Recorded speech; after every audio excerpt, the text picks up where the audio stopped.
So, Latvia versus France, okay? Latvia made history. So, tinanggal nila yung France sa medal contention. Pero pasok pa rin naman ito sa Olympics, okay? Ang kagandahan dito sa France, yung mga player nga takot nang umuwi ng France kasi pakiramdam nila, nilet down nila yung mga Pilipino. Well,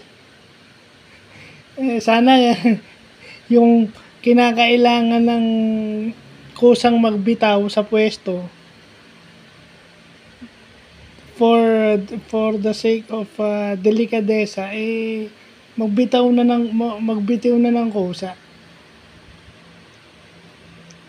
Huwag niya na antayin na kasi baka ang mangyari kung ganoon pa rin precedence kasi yan, baka ito pa rin yung ipakita sa Asian Games. Mahirap na. And alam ko naman ang mangyayari dyan kagaya nung FIBA qualifiers na si Brownlee umiscore ng diba? Nalala nyo nung dalawang sa FIBA qualifiers, when Brownlee scores less, nanalo. When Brownlee scores more, talo. So ibig sabihin lagi tayo nakaasa sa naturalize. Buti na lang si Brownlee marunong mag-adjust.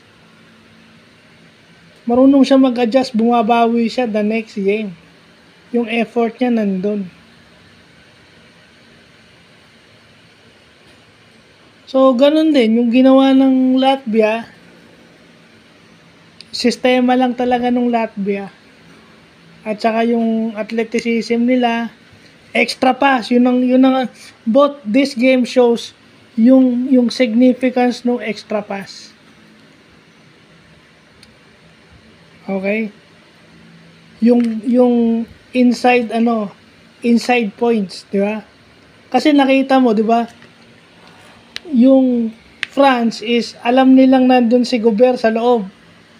So pag may na double team, yun na yun pressure ka sa ball carrier, may isang libre, nagkataon yung libre si Gobert, dunk na yun. The same thing with Latvia. The power of the extra pass. Okay? The power of movement, lahat ng tao gumagalaw. At hindi lang yun. 50-50 balls. Yung hustle plays nila nandiyon, lalo na yung Latvia. Kumukuha ng offensive rebound. Pag kumukuha ng offensive rebound, ang ginagawa kasi nila is kukunin nila yung offensive, pag naka-rebound, pupunta sa 3-point area. Doon tumitira. Kumpiyansa silang tumira Kumpiyansa silang tumira kasi alam nila na kapag sila nagpunta sa tamang spot, darating yung bola doon. Instinct ng player yan Instinct ng player yan na matagal na magkakasama, well coached. Alam nila on that spot, darating yung bola. Hindi lang yung the drive ka, high ball screen and then kick out. Hindi lang ganun yun.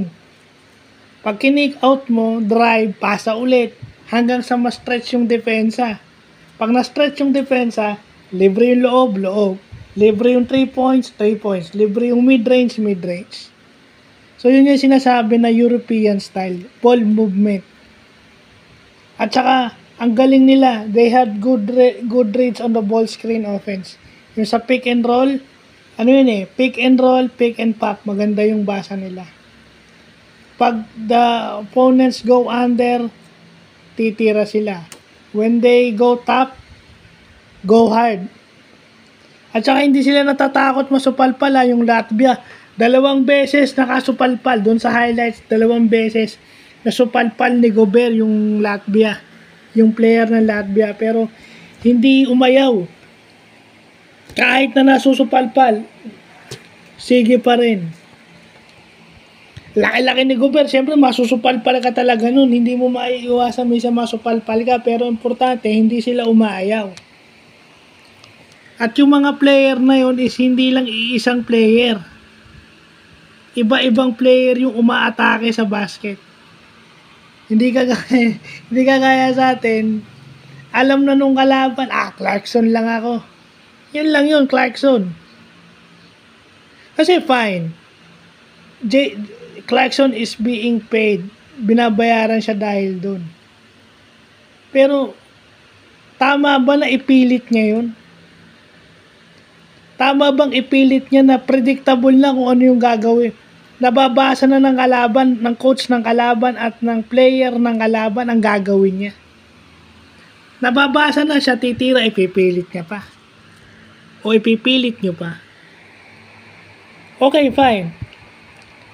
Kasi nawawala yung ano, di ba? Sasabihin nyo, team sport yung basketball. O so bakit hindi nyo involve yung apat?